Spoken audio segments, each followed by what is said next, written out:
सभी सखियों सहेलियों को मंजू द्विवेदी और बुआ का नमस्कार। नमस्कार। बुआ जी प्रणाम। खुश रहो, प्रसन्न रहो। हाँ। और ऐसे ही खुशियां बिखेरती रहो। हाँ बिल्कुल। और ये तभी संभव हो पाएगा। देखिए, जैसे गाड़ी होती है ना, गाड़ी में ईंधन की जरूरत होती है, फिर अगर ईंधन डाल दिया जाए तो बड़े मजे से चलती है। वैसे ही शरीर रूपी ये जो हमारी गाड़ी है, इसमें भी अच्छे ईंधन की बहुत जरूरत होती ये है। अच्छा जो है ये तुमने अब लगाया।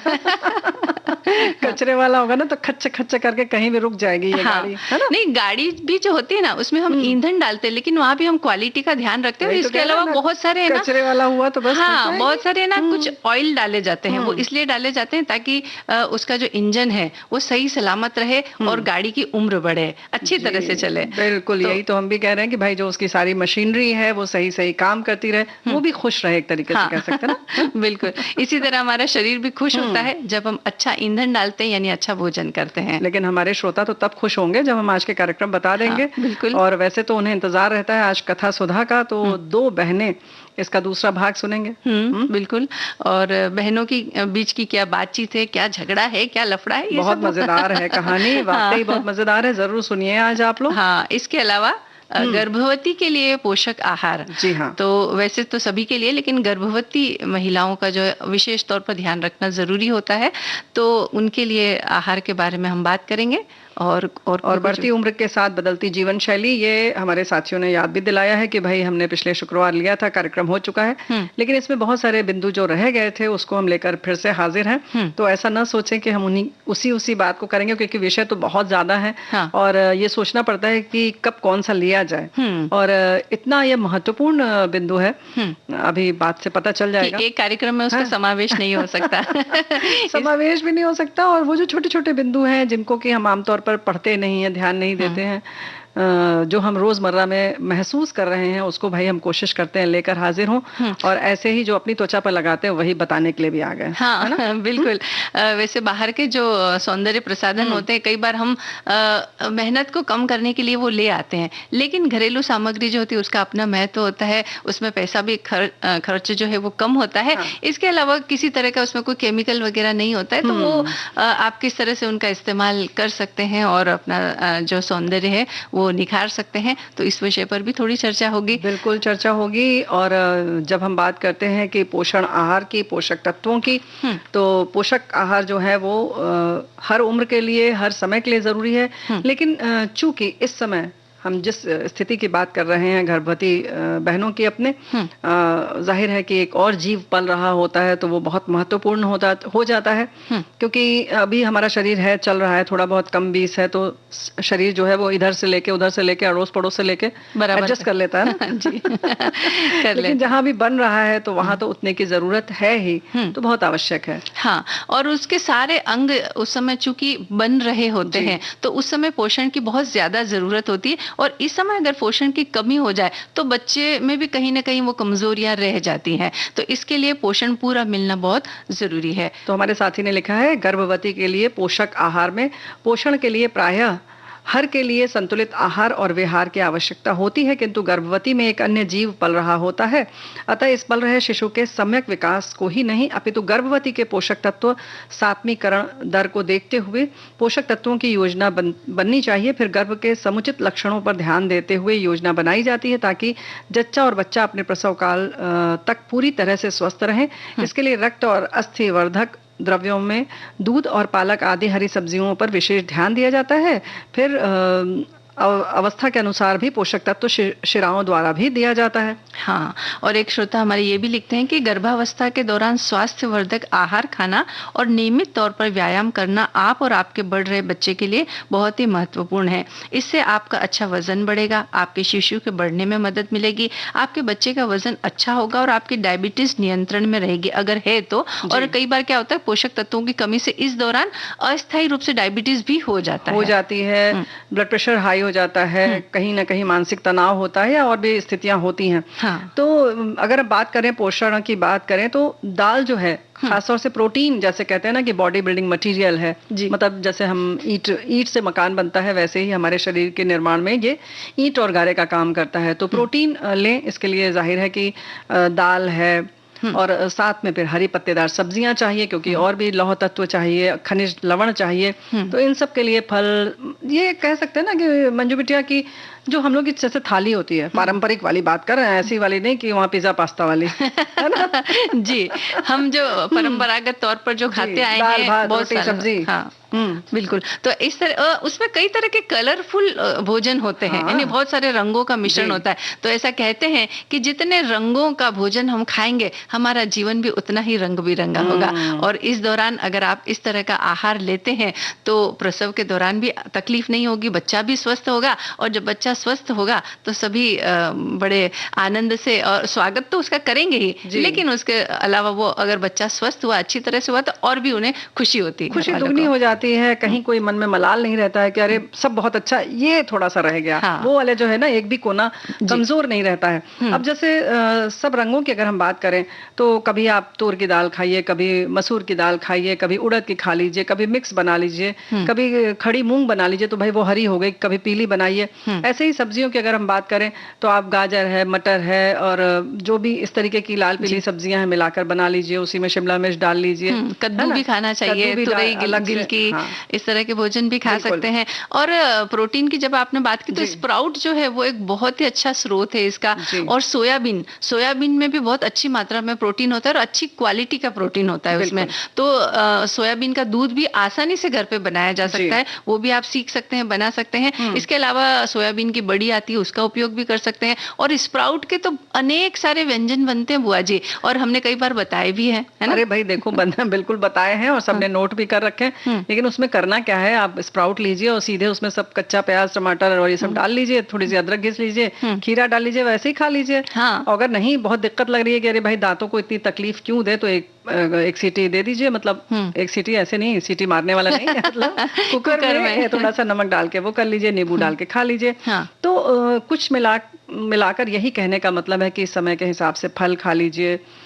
फलों में भी विविधता रहनी चाहिए। ऐसा नहीं कि हम सिर्फ रोज पपीता ही खा रहे हैं, या हमने निश्चित कर लिया कि रोज एक सेब ही खा रहे हैं। तो खाएं रोज सेब, जैसे सुबह अगर सेब खाते हैं तो बहुत ही अच्छा है, लेकिन और भी विविध रंगी जो फल हैं उनको भी लें, क्योंकि जब पीला फल है तो उसमें हमारे लिए आंखों की रोशनी तेज करता है, किसी में लौह तत्व ज्यादा है, तो इन सारी चीजों का आपको संतुलन रखना ही पड़ेगा।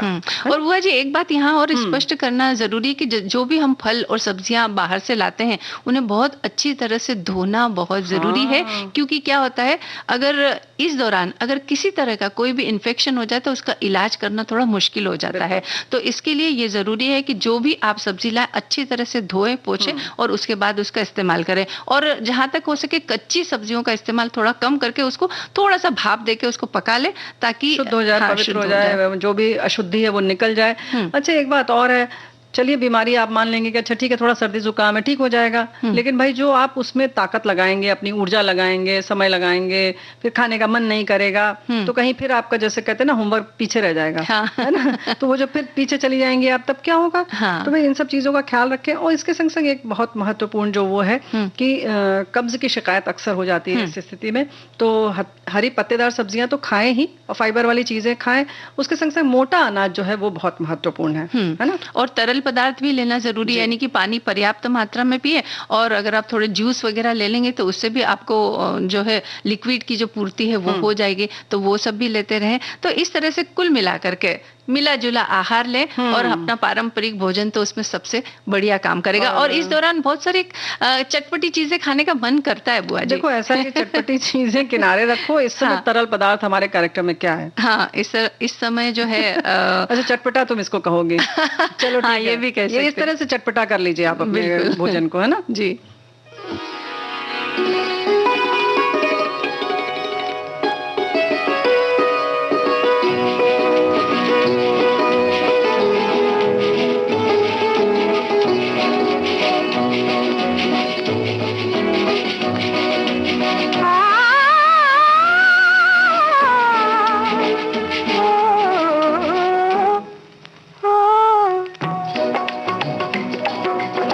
तेरे ख्यालों में तेरे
मेरी सूरत तेरी आंखें इस फिल्म का गाना हमने सुन लिया बुआ जी। जाने ना तू सावरिया। हाँ है ना। लेकिन अगर आपने अच्छा आहार लिया तो सब जान जाएंगे कि आप भोजन अच्छा कर रहे हैं। अरे लेकिन उम्र बढ़ती है ये तो कोई नहीं जान पाता, और हाँ, उसको मानने को तो बिल्कुल ही तैयार नहीं रहता है। बिल्कुल, अगर किसी को कह दे ना अंकल आंटी दादा दादी तो बुरा मान जाते हैं, लेकिन अगर अगर आप दादा दादी बन गए हैं, अगर आप अंकल आंटी हैं तो इसे स्वीकार कर लेना चाहिए। कर लेना चाहिए। और इसके अलावा भी बढ़ती उम्र में हमें देखिए सोने जागने का जो समय है वो हमें बिल्कुल नियत करना चाहिए। थोड़ा थोड़ा हल्का फुल्का व्यायाम भी जरूर करना चाहिए, सुबह टहलने भी जाना चाहिए। अच्छा अच्छा अच्छा, तो मतलब ये क्या कहना चाह रही हो कि मतलब अभी नहीं करना चाहिए, मतलब या जो लोग 20-22 साल के हैं उनको ये सब कभी भी जागें कभी भी सोएं नहीं टहलें चलेगा? नहीं बुआ जी, ऐसा नहीं है, सभी को करना चाहिए, लेकिन बढ़ती उम्र में इन सब बातों का महत्व बहुत बढ़ जाता है। और जैसा कि हमने कहा कि अगर आप दादा दादी बन गए तो इस बात को हम स्वीकारें कि हम दादा दादी हैं, यानी कि हमारी उम्र ज्यादा है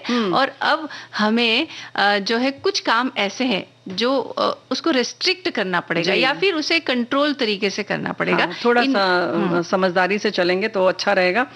ठीक है, देखो टहलने वहलने की बात जहां तक है वो तो शुरू कर ही देना चाहिए, या हर उम्र में करना ही चाहिए, तभी आप, नहीं तो बढ़ती उम्र में कहेंगे लो जिंदगी भर नहीं टहले, आप क्यों टहलेंगे भला। अच्छा चलिए ये तो फिर भी ठीक है, लेकिन जो हमारी बहुत सारी बहनें और बहुत सारे भाई लोग भी वैसे ऐसे ही हैं कि सुबह से लगे रहेंगे ये डस्टिंग वो डस्टिंग, और फिर सबका नाश्ता वाश्ता बना दिया, सब लोग खा पी ले, और कहीं झाड़ू पोछा भी खुद ही कर रहे हैं तो सब कर लेंगे, 12-1 बज गया और मुंह में एक दाना पानी नहीं जाएगा उनके। हाँ, क्योंकि उनका नियम है ना कि हम पहले नहाएंगे उसके बाद ही हम कुछ खाएंगे। हाँ, और शुरू से आज तक किया नहीं तो अब कैसे कर लें। हाँ, फिर क्या होगा, फिर तो तकलीफ होगी, और जब हाथ पैर दर्द करने लगेंगे, कमजोरी सताने लगेगी, हड्डियां कमजोर हो जाएगी, तो फिर कहेंगे पहले तो ऐसा कभी नहीं हुआ, आज क्यों हो रहा है, अब क्यों हो रहा है। नहीं नहीं, वो तो जो होगा होगा, उसके पहले घर वालों को पता चल जाएगा कि क्या क्या हो रहा है, कहीं उनकी हड्डी पसली बचती है कि नहीं भगवान जाने। क्योंकि क्या होगा कि सारा जो गुस्सा है कहीं और निकलना शुरू हो जाएगा। हाँ। और या अगर आप नहीं निकाल रहे हैं निकाल रही हैं तो अपने ऊपर निकालेंगे, खींचेंगे, अपने काम को कहीं ना कहीं अपने शरीर को उससे प्रभावित करेंगे।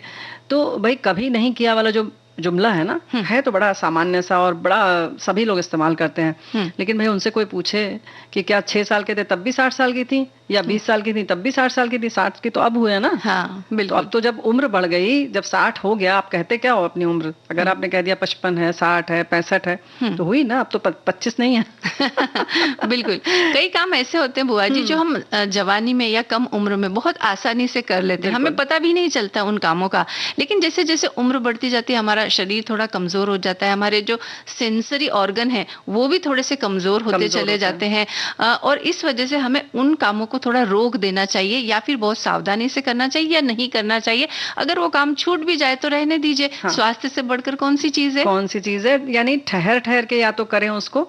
और उस दिन भी हमने जैसे बात की थी कि ऊंचाई पर चढ़ना है, पंखा साफ करना है, ये सब तो भाई हमने तो ये भी कहा था कि रहने दो, लेकिन दीपा मानी नहीं, बोली नहीं सफाई तो बहुत जरूरी है। हाँ। चलो ठीक है, वो तो मान भी लेते हैं। हाँ। लेकिन हाँ ये है कि थोड़ा ठहर ठहर के करिए, किसी और से करवा लीजिए, किसी को देख लें, सेवक सेविका को, कहीं कोई मददगार मिल जाए तो बेहतर है, या थोड़ा इंतजार कर लें। अब कभी कभी ये भी होता है मंजू बिटिया कि पता है कि वो कल आएगा, कल सफाई कर देगा, लेकिन हमसे तो आज ही नहीं रहा जा रहा है। हाँ, है ना, बिल्कुल। और कई लोगों की ये भी आदत होती है बुआ जी कि बहुत सालों से वो काम करते हैं, अब आगे की पीढ़ी आ गई है, आगे की पीढ़ी करने के लिए तैयार भी है, लेकिन हम उन्हें मौका नहीं देते करने का, क्योंकि उनके ऊपर हम भरोसा नहीं करते, और हम सोचते हैं नहीं अभी तक करते आए, अब हम कर लेंगे, पता नहीं ये कैसा काम करेंगे, नहीं जमेगा।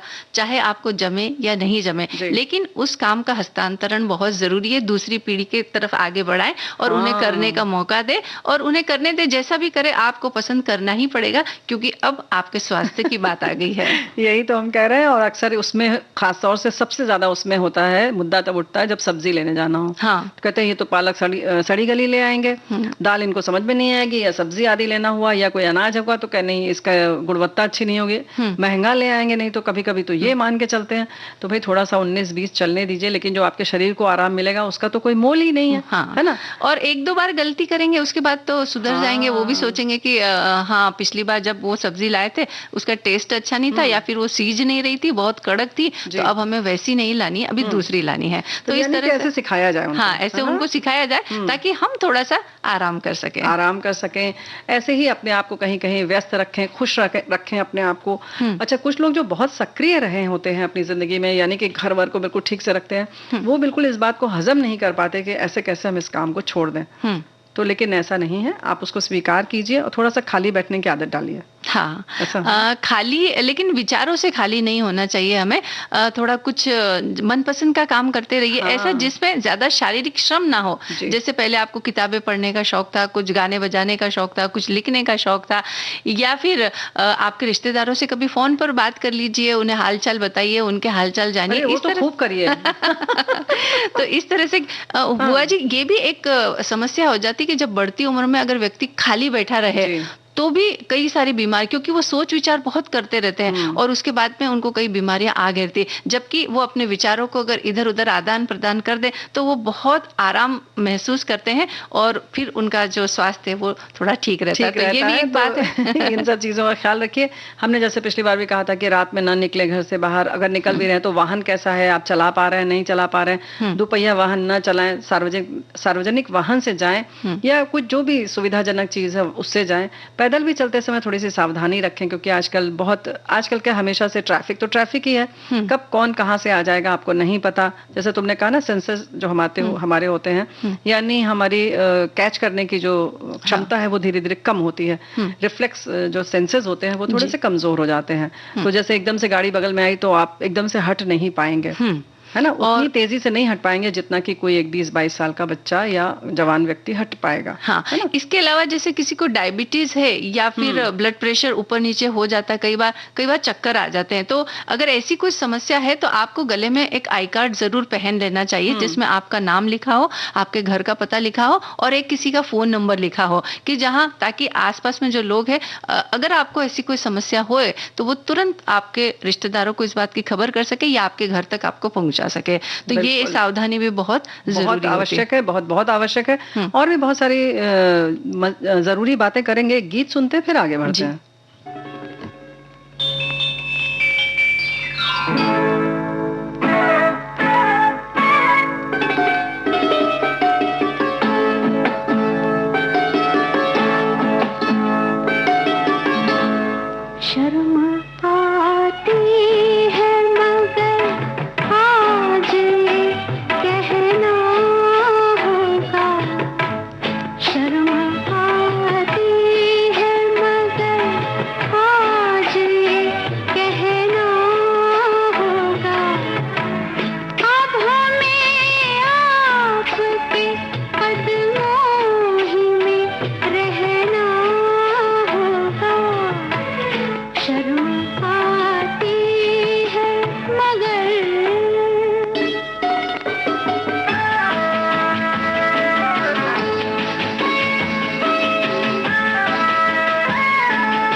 जी, पड़ोसन फिल्म का ये गाना हमने सुन लिया। जी। और कई बार ऐसे कई काम होते हैं, जैसे कि वस्त्र पहनने की अगर हम बात करें, जैसे जिंदगी भर साड़ी पहनी है, लेकिन अब बारी आती है अगर मैक्सी पहनने की या सलवार कुर्ता पहनने की, कुछ शर्म सी हम महसूस करते हैं। हाँ। लेकिन ऐसा नहीं करना है, बल्कि हमें वो वस्त्र पहनने बढ़ती उम्र के साथ जिसमें हम आरामदायक महसूस जी। करें, तकलीफ ना हो। जैसे कई बार बाथरूम जाना हो, हॉस्पिटल जाना हो, जी। बाहर जाना हो, साड़ी पहनने में थोड़ी तकलीफ हो सकती है। तो हाँ, उस कभी समय जल्दबाजी में ऐसा भी होता है कि सारे जो फॉल होते हैं वो हाँ, आगे आ जाते हैं, आप झुकते हैं तो मुंह हाथ धोने में दिक्कत होती है, तो कुल पैरों में फंस भी मिलाकर सकती है फंस कई भी बार। सकती है। तो आप खुद देखें हम्म। और देखें, यानी कि ऐसा हम लोग नहीं कह रहे हैं कि आप पहने ही, हम्म। लेकिन ऐसा होता अक्सर ना मंजू बिटिया, ये बात कहने का सिर्फ यही मतलब है कि अक्सर लोग जब देते हैं प्रस्ताव कि अरे अम्मा ये पहन के तो देखो एक बार सलवार सूट या ऐसे गाउन डाल लो, ऊपर से हम्म। आराम मिलेगा, या पूरा ऊपर से पीछे से खुला हुआ हम पहना देते हैं, डोरी से बांध देंगे, लेटेंगी तो आपको आराम भी मिलेगा। नहीं नहीं, हम तो जिंदगी भर हमने ऐसे पहना ही नहीं, हम ऐसे कैसे पहनेंगे जी। ये सब नहीं पहनते, लड़कियों वाला कपड़ा नहीं पहनना। तो नकारिए मत, एक बार पहन कर देखिए, हो सकता है आपको भी आराम मिले और घर में बच्चों को भी आराम मिले। उनको हाँ। खिलाना है, पिलाना है, उठाना है, बैठाना है आपको, जी। अगर आपकी कभी कभी ये अवस्था है तो। तो थोड़ा सोच में बदलाव करना बिल्कुल, पड़ेगा, है थोड़ा ना? सा मतलब एक करके देखिए, फिर मना करिए कि नहीं अच्छा लग रहा है भाई, हाँ। है ना। लेकिन एकदम से ये कि जिंदगी भर नहीं किया वाला, शर्म आएगी, हमें अच्छा नहीं लगता है, तो भाई ऐसा नहीं है। शरीर का अंग अगर नहीं दिख रहा है, शालीन लग रहे हैं तो पहनिए। ऐसे ही क्या होता है कि हम तो सुबह रोज भैया 4 बजे उठ जाते हैं, हम नहा लेते हैं, चाहे सर्दी गर्मी बरसात हो, हमारा तो यही नियम है। हाँ, नियम है, नहीं बदलेंगे, और वो भी ठंडे पानी से। हाँ, फिर तो उससे तकलीफ हो सकती है। तो इस नियम को भी एक उम्र के बाद हमें थोड़ा सा बदलाव करना अगर चाहिए, जरूरत पड़ रही है, लग रहा है तो। हाँ। और इसके अलावा जैसे एक उम्र आ जाती है, बच्चे बड़े हो जाते हैं, वो नौकरी के सिलसिले में, पढ़ाई के सिलसिले में बाहर चले जाते हैं, तब वो माता पिता से कहते हैं कि भाई हम तो वहां नहीं आ सकते, लेकिन आप यहाँ आ जाइए हमारे पास रहने के लिए। लेकिन माता पिता का यह कहना होता कि नहीं, पूरी जिंदगी हम इसी घर में रहे, इसी शहर में रहे, अब हम नहीं जाएंगे। लेकिन इससे तकलीफ हो सकती है, आप अकेले रहते हैं, अगर बीमार हो गए तो आपको संभालने वाला कोई नहीं होगा। तो यहाँ भी हमें अपने सोच में थोड़ा बदलाव कर करके, और हो सके तो बच्चों के पास रहिए ताकि आप सुरक्षित रहेंगे। यानी कि मानसिक रूप से थोड़ा सा तैयार करिए अपने आप को। हाँ, वहाँ जो आपको जरूरत है, जो बदलाव की वहाँ जरूरत है, अगर आप कहते हैं कि नहीं भाई यहाँ पे तुम्हारा ये कमरा बहुत दूर है किचन से या बाथरूम से, तो वो सब तब्दीली करवा कर जाएं। हम नहीं कहते कि पूरा सामंजस्य आप ही स्थापित करें, लेकिन कहीं ना कहीं बीच का रास्ता निकालें, और हो सकता है आपको भी वहां पर जाकर ज्यादा मजा आए, ज्यादा आराम मिलेगा। हाँ, बिल्कुल हो सकता है ऐसा। और सभी लोगों के साथ, अपने परिवारजन के साथ रहने में दिन भी कब कट जाता है, मन लग जाता है, और ये सब बातें होती है। तो इसके लिए थोड़ा सा सोच विचारों में हमें बदलाव करना होगा, और अब हमें लेना होगा एक छोटा सा अंतराल।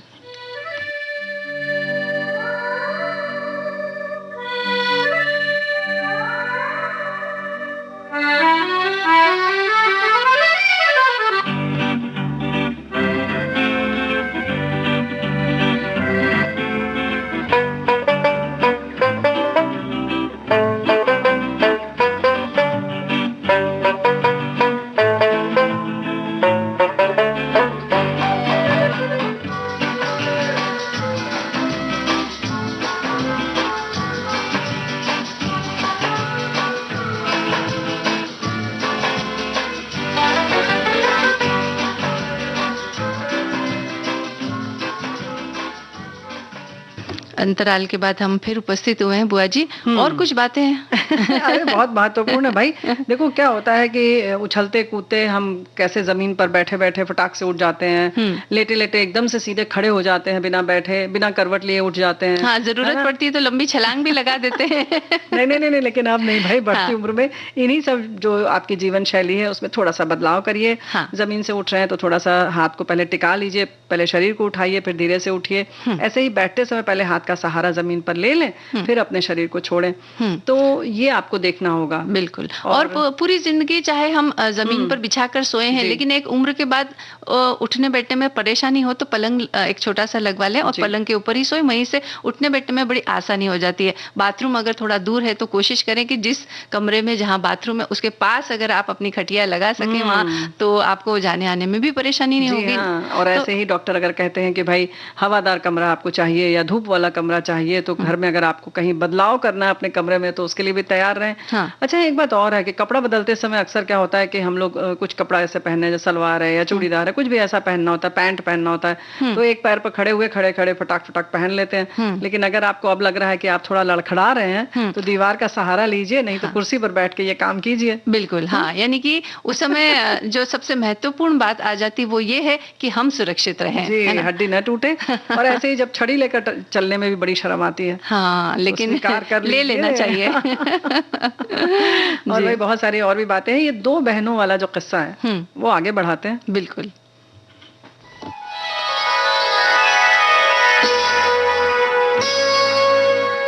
कथा सुधा, भाव भरी कहानियों का सागर, जिसकी लहरें कभी मुस्कुराहट सजाएंगी तो कभी आंखें नम कर जाएंगी। सामाजिक सरोकार से लेकर परिवार तक की होंगी बातें। कुछ मनोरंजन होगा तो कुछ सीख भी मिल जाएगी। हर बार नई अनसुनी कहानी की अलग अंदाज में होगी बयानी।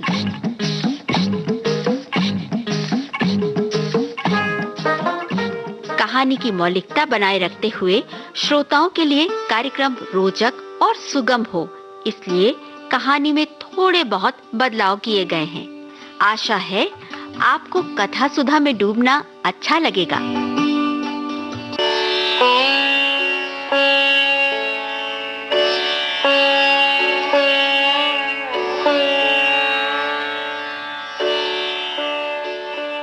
कथा सुधा में हम सुन रहे हैं मुंशी प्रेमचंद की कहानी दो बहनें। पिछली कड़ी में आपने सुना दो बहनें 2 साल बाद एक तीसरे अजीज के घर मिली और खूब रो धोकर खामोश हुई तो बड़ी बहन रूप कुमारी ने देखा कि छोटी बहन राम दुलारी सर से पांव तक गहनों से लदी हुई है। कुछ उसका रंग खिल गया, मिजाज में कुछ तमकनत आ गई और बातचीत करने में कुछ ज्यादा मुश्ताक हो गई है। इस 2 साल में कैसे हुन बरस गया, कौन जाने जेवर किसी से मांग कर लाई हो, कपड़े भी 2-4 दिन के लिए मांग लिए हों। उसे ये स्वांग मुबारक रहे। मैं जैसी हूं वैसी ही अच्छी हूं। राम दुलारी ने जैसे रहम की आंखों से देखकर कहा, जीजा जी की कुछ तरक्की बरक्की हुई कि नहीं बहन, या अभी तक वही 75 पर कलम घिस रहे हैं? रूप कुमारी के बदन में आग सी लग गई। उफ़्फ़ रे दिमाग, गोया उसका शौहर लाट ही तो है।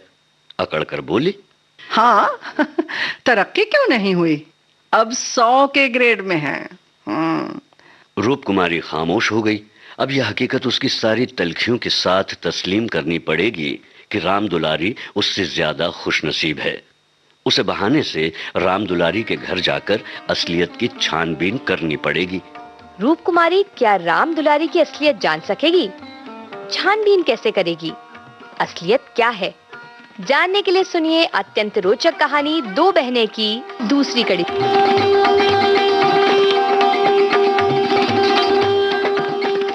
मगर क्या सचमुच इस ख्याल से मुझे तस्कीन होगी?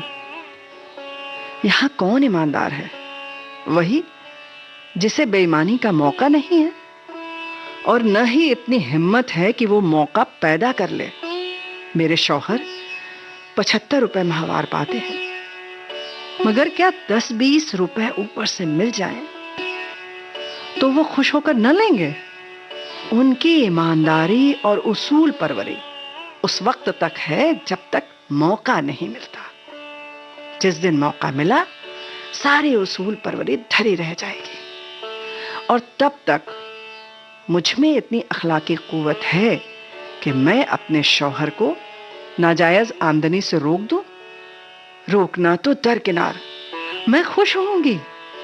शायद मैं अपने शौहर की पीठ ठोकूं। अभी उनके दफ्तर से वापसी के वक्त मन मारे बैठी रहती हूं, तब दरवाजे पर खड़ी होकर उनका इंतजार करूंगी और जो ही वो घर आएंगे उनकी जेबों की तलाशी न लूंगी।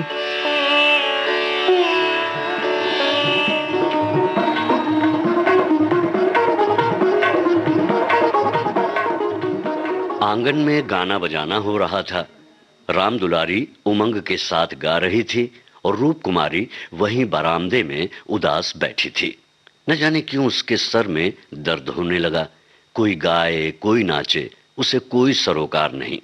वो बदनसीब है, रोने के लिए पैदा की गई है। 9 बजे रात के मेहमान रुखसत होने लगे। रूप कुमारी भी उठी, यक्का मंगवाने जा रही थी कि राम दुलारी ने कहा, इक्का मंगवा कर क्या करोगी बहन? मुझे लेने के लिए अभी कार आती होगी। 2-4 दिन मेरे यहाँ रह लेना, फिर चली जाना। मैं जीजा जी को कहला भेजूंगी। रूप कुमारी का आखिरी हरवा भी बेकार हो गया। राम दुलारी के घर जाकर दरियाफ्त हाल की ख्वाहिश यकायक फना हो गई। अब वो अपने घर जाएगी और मुंह ढांप कर पड़ रहेगी। इन फटे हालों क्यों किसी के घर जाए। बोली, अभी तो मुझे फुर्सत नहीं है, फिर कभी आऊंगी। हाँ, अभी नहीं। बहन क्या रात भर भी न ठहरोगी? नहीं, वो मेरे सर में जोर का दर्द हो रहा है, फिर कभी। अच्छा तो बताओ फिर कब आओगी? मैं कार भेज दूंगी। कार अब खुद कहला दूंगी। हाँ। अरे बहन, तुम्हें याद न रहेगा। साल भर तो हो गया, भूल कर भी याद नहीं किया। मैं इसी इंतजार में थी कि दीदी बुलाएं तो चलूं। एक शहर में रहते हैं, फिर भी इतनी दूरी कि साल भर गुजर जाए और मुलाकात ही न हो। घर की फिक्रों से फुर्सत ही नहीं मिलती। कई बार इरादा किया कि तुझे बुला भेजूं, मगर मौका ही न मिला। इतने में राम दुलारी के शौहर मिस्टर गुरु सेवक ने आकर बड़ी साली को सलाम किया। बिल्कुल अंग्रेजी वजह थी। कलाई पर सोने की घड़ी, आंखों पर सुनहरी ऐनक, बिल्कुल अप टू डेट, जैसे कोई ताजा दादर स्वैन हो। चेहरे से जहानत, मतानत और शराफत बरस रही थी। वो इतना खुशरू और जामा जेब है, रूप कुमारी को इस बात का गुमान भी ना था। दुआ देकर बोली, कैसे हो गुरु सेवक? आज यहाँ ना आती तो तुमसे मुलाकात क्यों होती भला? गुरु सेवक हंसकर बोला, बजा फरमाती हैं भाई। उल्टी शिकायत, कभी आपने बुलाया और मैं ना गया, ऐसा हुआ है? शिकायत तो सही है। वैसे मैं न जानती थी कि तुम अपने को मेहमान समझते हो। कभी भी आओ, वो भी तुम्हारा ही घर है। अब मान गया दीदी, बेशक मेरी गलती है। इंशाअल्लाह उसकी तलाफी करूंगा, मगर आज हमारे घर रहिए। नहीं, देखो, राम दुलारी भी कह रही है, लेकिन आज फुर्सत बिल्कुल नहीं है। फिर आऊंगी, जरूर आऊंगी। लड़के घर पर घबरा रहे होंगे ना। अभी चलती हूँ। मैं तो कितना कहकर हार गई, मानती ही नहीं दीदी। दोनों बहनें कार की पिछली सीट पर बैठ गईं। गुरु सेवक ड्राइव करता हुआ चला। जरा देर में उसका मकान आ गया। राम दुलारी ने फिर रूप कुमारी से चलने के लिए इसरार किया, मगर वो न मानी। नहीं नहीं, आज बिल्कुल फुर्सत नहीं है। फिर आऊंगी। लड़के घर पर घबरा रहे होंगे, फिर आऊंगी। आखिर राम दुलारी उससे गले मिलकर अंदर चली गई। गुरुसेवक ने कार बढ़ाई। रूप कुमारी ने उड़ती हुई निगाह से राम दुलारी का मकान देखा और ठोस हकीकत सलाख की तरह उसके जिगर में चुभ गई। कुछ दूर चलकर गुरुसेवक बोला, दीदी, मैंने अपने लिए कैसा अच्छा रास्ता निकाल लिया है। 2-4 साल काम चल गया तो आदमी बन जाऊंगा। हाँ, राम दुलारी ने मुझसे कहा, भगवान करे जहां रहो खुश रहो। देखो, जरा हाथ पैर संभाल कर रहना भाई। अब देखिए, मैं मालिक की आंख बचाकर 1 पैसा लेना भी गुनाह समझता हूं। अब दौलत का मजा तो जब है कि ईमान सलामत रहे। आप ही बताइए, ईमान खो के पैसे मिले तो क्या? सही कह रहा हूं। ऐसी दौलत पे तो मैं लानत भेजता हूं। और आंखें किसकी बचाऊं? सब स्याह सफेद तो मेरे हाथ में है, मालिक तो कोई है नहीं। हाँ, उसकी बेवा है, उसने सब कुछ मेरे हाथ में छोड़ रखा है। मैंने उसका कारोबार संभालना लिया होता तो सब कुछ चौपट हो जाता दीदी। मेरे सामने तो मालिक सिर्फ 3 महीने जिंदा रहे। अच्छा। मगर बड़ा मर्दुम शनास आदमी था। मुझे 100 रुपए पर रखा और एक ही महीने में 250 कर दिया। अच्छा। आप लोगों की दुआ से मैंने पहले ही महीने में 12,000 का काम किया। अच्छा, एक बात ये बताओ, काम क्या करना पड़ता है? वही मशीनों की एजेंसी, तरह तरह की मशीनें मंगाना और बेचना। अच्छा। रूप कुमारी का मनहूस घर आ गया। दरवाजे पर एक लालटेन टिमटिमा रही थी। उसके शोहर बाबू उमानाथ दरवाजे पर टहल रहे थे। रूप कुमारी उतरी, मगर उसने गुरुसेवक से आने के लिए इसरार न किया। बेदिली से कहा जरूर, मगर जोर न दिया, और उमानाथ तो मुखातिब ही न हुए।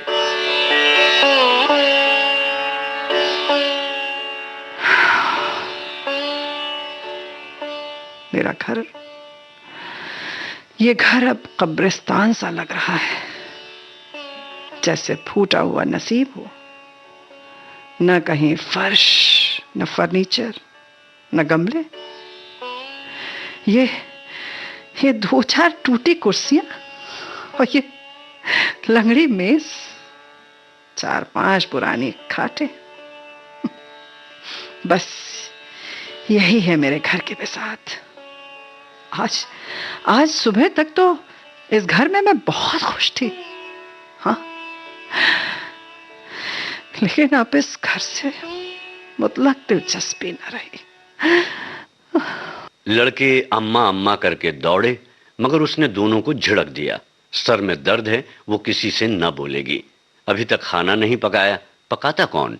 लड़कों ने तो दूध पी लिया है, मगर उमानाथ ने कुछ नहीं खाया। इस इंतजार में थे कि रूप कुमारी आए, मगर रूप कुमारी के सर में दर्द है, मजबूरन बाजार से पूरियां लानी पड़ेंगी। रूप कुमारी ने मलामत आमेज अंदाज से कहा, तुम अब तक मेरा इंतजार क्यों करते रहे? मैंने खाना पकाने का ठेका तो नहीं लिया है, और जो रात भर वहीं रह जाती, आखिर एक महराजन क्यों नहीं रख लेते? या जिंदगी भर मुझे को पीसते रहोगे? उमानाथ ने उसकी तरफ मजलूम और सवाले हैरत की निगाह डाली। इस व्यवहार का कोई सबब उसको समझ न आया। रूप कुमारी से इन्होंने हमेशा बेउज्र इताअत पाई थी, बेउज्र ही नहीं, खुश दिलाना भी। उन्होंने कई बार उससे महराजन रख लेने की तजवीज और ख्वाहिश जाहिर की थी, मगर उसने हमेशा यही कहा, अब आखिर मैं बैठे बैठे क्या करूंगी? हाँ, आप भी 4-5 रुपए का खर्च बढ़ाने से क्या फायदा? और हाँ, ये रकम जो बच रहेगी तो बच्चों के लिए मक्खन आ जाएगा, है कि नहीं? वही रूप कुमारी आज इतनी बेदर्दी से शिकायत कर रही है। अपनी सफाई पेश करते हुए उमानाथ बोले, महराजन रखने के लिए मैंने तुमसे कई बार कहा है। तो लाकर क्यों नहीं दिया? मैं उसे निकाल देती तो कहते। तुमने कभी सच्चे दिल से कहा? महज महराजन लाने के लिए कहा। तुम्हारे दिल में कभी मेरे आराम का ख्याल आया ही नहीं। तुम तो खुश थे, अच्छी लौंडी मिल गई है, एक रोटी खाती है और चुपचाप पड़ी रहती है। इतनी सस्ती लौंडी और कहां मिलेगी? महज खाने और कपड़े पर, वो भी जब घर भर की जरूरतों से बचे। 75 रुपया लाकर मेरे हाथ में रख देते हो, और सारी दुनिया का खर्च मेरा दिल ही जानता है कि मुझे कितनी कतर ब्योंत करनी पड़ती है। क्या पहनूं, क्या ओढ़ूं? तुम्हारे साथ जिंदगी खराब हो गई। वो मर्द ही होते हैं जो बीवियों के लिए आसमान से तारे तोड़ कर लाते हैं। गुरु सेवक को ही देखो, तुमसे कम पढ़ा है, उम्र में भी तुमसे कहीं छोटा है, मगर 500 रुपया महीना लाता है। और राम दुलारी रानी बनी बैठी। तुम्हारे लिए ये 75 ही बहुत हैं। तुम नाहक ही मर्द हुए। तुम्हें तो औरत होना चाहिए था। औरों के दिल में कैसे कैसे अरमान होते हैं, मगर मैं तो तुम्हारे लिए घर की मुर्गी बासी साग हूं। तुम्हें कोई तकलीफ होती ही नहीं। तुम्हें तो भाई अच्छे कपड़े भी चाहिए, खाना भी अच्छा चाहिए, क्योंकि तुम मर्द हो, बाहर से कमा कर लाते हो। मैं चाहे जैसे रहूं, तुम्हारी बला से। यह सिलसिला कई मिनट तक जारी रहा और बेचारे उमानाथ खामोश सुनते रहे। अपनी दानिश में उन्होंने रूप कुमारी को शिकायत का कोई मौका नहीं दिया। अब मेरी तनख्वाह कम है जरूर, मगर ये मेरे बस की बात तो है नहीं। दिल लगाकर अपना काम करता हूं, अफसरों को खुश रखने की हमेशा कोशिश करता हूं। इस साल बड़े बाबू के छोटे साहबजादे को 6 महीने तक बिला नागा पढ़ाया, इसलिए तो वो खुश हैं। और अब मैं क्या करूं? रूप कुमारी की नाराजगी का राज तो उन्हें मालूम हो गया। अगर गुरु सेवक 500 रुपया लाता है तो बेशक खुशनसीब है, लेकिन दूसरों की ऊंची पेशानी देखकर अपना माथा तो नहीं फोड़ा जाता। उसे ये मौका मिल गया, दूसरों को ये मौके कहाँ मिलते हैं। वो तहकीक करेंगे कि वाकई उसे 500 रुपये मिलते हैं या महज गप है। बिलगरज मिलते होंगे तो इस पर क्या रूप कुमारी को यह हक है कि उन्हें निशाना या मलामत बनाए? अगर वो इसी तरह रूप कुमारी से ज्यादा हसीन, खुश सलीका औरत देखकर उसे कोसना शुरू कर दे तो कैसा हो? रूप कुमारी हसीन है, शीरी जबान है, खुश मजाक है, बेशक, लेकिन इससे ज्यादा हसीन, ज्यादा शीरी जबान, ज्यादा खुश मजाक औरत दुनिया में मालूम नहीं है। एक जमाना था जब उनकी नजरों में रूप कुमारी से ज्यादा हसीन औरत दुनिया में न थी, लेकिन वो जुनून अब बाकी नहीं रहा। जज्बात की दुनिया से हकीकत की दुनिया में आए उन्हें एक मुद्दत गुजर गई, एक दूसरे के ऐब और हुनर मालूम हो गए। अब तो साबिर और शाकिर रहकर ही उनकी जिंदगी आफियत से कट सकती है। रूप कुमारी इतनी मोटी सी बात भी नहीं समझती, फिर भी उन्हें रूप कुमारी से हमदर्दी हुई। उसकी सख्त कलामियों का उन्होंने कुछ जवाब न दिया, शरबत की तरह पी गए। अपनी बहन का ठाठ देखकर एक लम्हा के लिए रूप कुमारी के दिल में ऐसे दिलशिकन, मायूसकून, गैर मुनसिफाना ख्यालात पैदा होना बिल्कुल फितरी है। वो कोई फिलोसोफर नहीं, तारिकुद दुनिया नहीं कि हर हाल में अपने तबई सुकून को कायम रखे।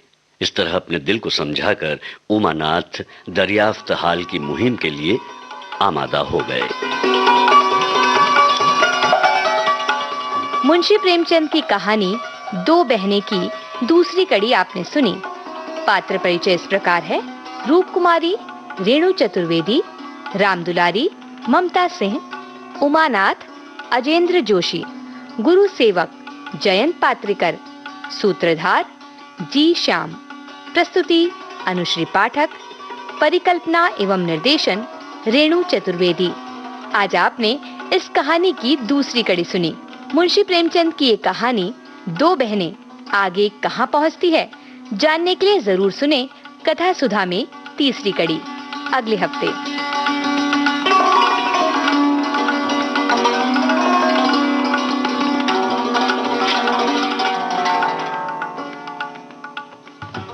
तो बुआ जी देखिए, कथा सुधा के अंतर्गत दो बहनें, इस कहानी का दूसरा भाग हमने सुन लिया और कहानी बहुत रोचक है। हाँ? आगे बहुत अलग मोड़ पर आएगी। हाँ? तो हमारे साथी जरूर सुनेंगे। वैसे कुछ की शिकायत यह है कि भाई उर्दू के शब्द बहुत कठिन है, लेकिन ऐसा लगता है कि समझ में आ रही है कहानी। हाँ? प्रवाह है, अच्छी है कहानी। ये हमारी अपनी जो है सोच है जी। कुछ लोग इत्तेफाक रखते होंगे, कुछ नहीं, लेकिन हाँ। कथन इसीलिए हम लोग जो पठन कर रहे हैं वो इसीलिए कर रहे हैं कि उसका भाव और मर्म समझ में आ जाए। जी बिल्कुल, और बहुत लोगों को पसंद भी आ रहा है। तो हाँ। अगले हफ्ते के लिए आपको इंतजार करना होगा कि इसकी जो अगली कड़ी है उसमें क्या होता है। फिलहाल हमें गीत सुन ले। हाँ, उसके लिए इंतजार नहीं करेंगे जी।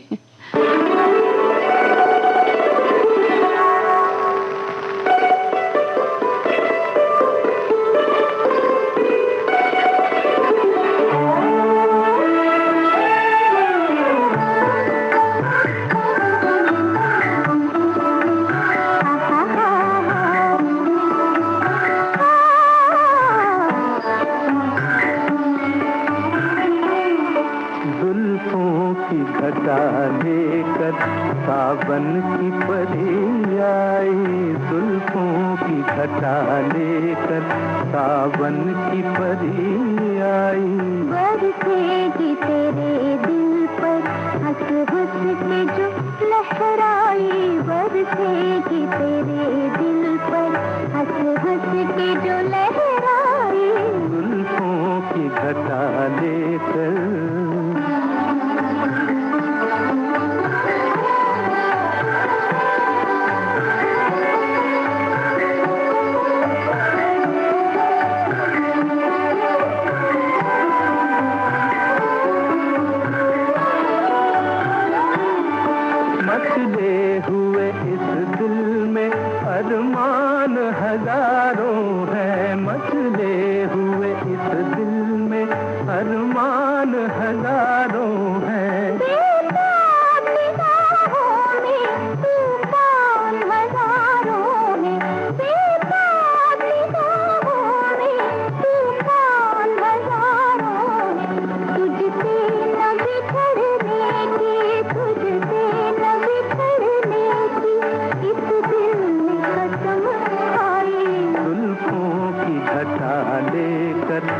सावन की परी आई।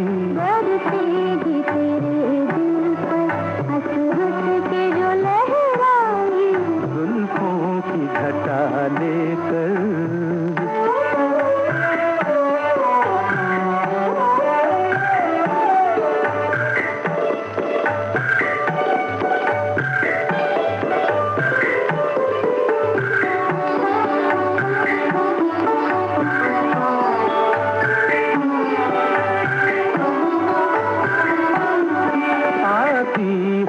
आँखों में बिजली सी चमकती है, आती हो तो आँखों में बिजली सी चमकती है।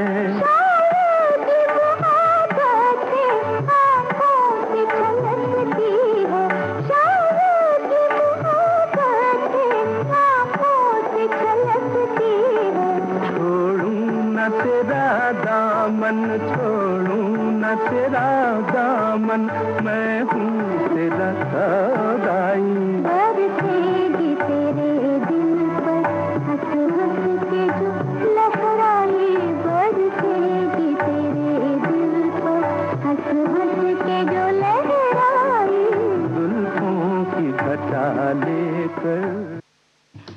बुआ जी देखिए, गीत हमने सुना, जुल्फों की घटा तो ठीक है, लेकिन हाँ फिलहाल पानी से भरी हुई घटाएं जो है उन्होंने हमारा काफी साथ निभाया है। जी हाँ, बिल्कुल सही बात है। और भाई गीत संगीत की तो अपनी दुनिया है ही, और इससे चेहरे पर चमक आ ही जाती है। हाँ। लेकिन फिर भी कुछ घरेलू उपाय तो करने पड़ते हैं भाई। बिल्कुल करने पड़ते हैं, और उसमें एलोवेरा जो है वो बहुत अच्छा एक रोल निभाता है। तो एलोवेरा एक घरेलू ऐसी चीज है जो आसानी से मिल जाती है, और इसका उपयोग करके हम वो बहुत सारे जो कॉस्मेटिक बाहर से लेते हैं ना, उसके केमिकल से हम बच जाते हैं। तो एलोवेरा का उपयोग कर सकते हैं। तो एलोवेरा जैसे कहते हैं ना, सस्ता मद्दा टिकाऊ, एकदम विश्वसनीय है। जी हाँ। इसके अलावा बेसन का उपयोग कर सकते हैं। बेसन में दूध दही डाल लें तो वो भी काफी उपयोगी हो जाता है। उससे अगर आप चेहरे की सफाई करें तो एकदम साफ हो जाता है चेहरा। जी हाँ। हमारे साथी लिख रही हैं कि मसूर की दाल को दूध में भिगो दें और उसे ताज़ा पीस कर चेहरे पर लगा लें, फेस पैक की तरह। सूखने के बाद उसे हल्के हाथों से करें, मतलब निकाल लें, धो लें, और लगातार 15 दिन तक करें, चेहरे पर निखार होगा।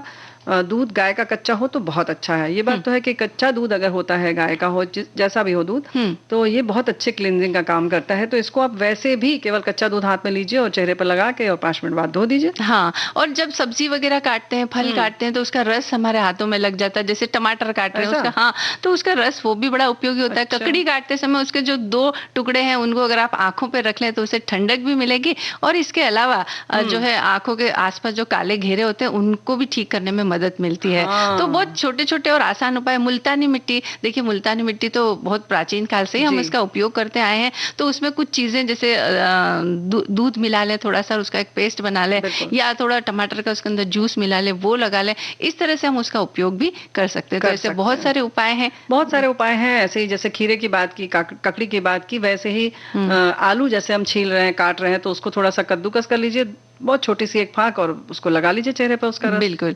और देखिए बुआ जी, अब घड़ी ने हमको इशारा कर दिया, तो हम अपने कार्यक्रम को यहीं विराम देते हैं। आज्ञा दीजिए। आप सभी को मंजू द्विवेदी और बुआ का नमस्कार।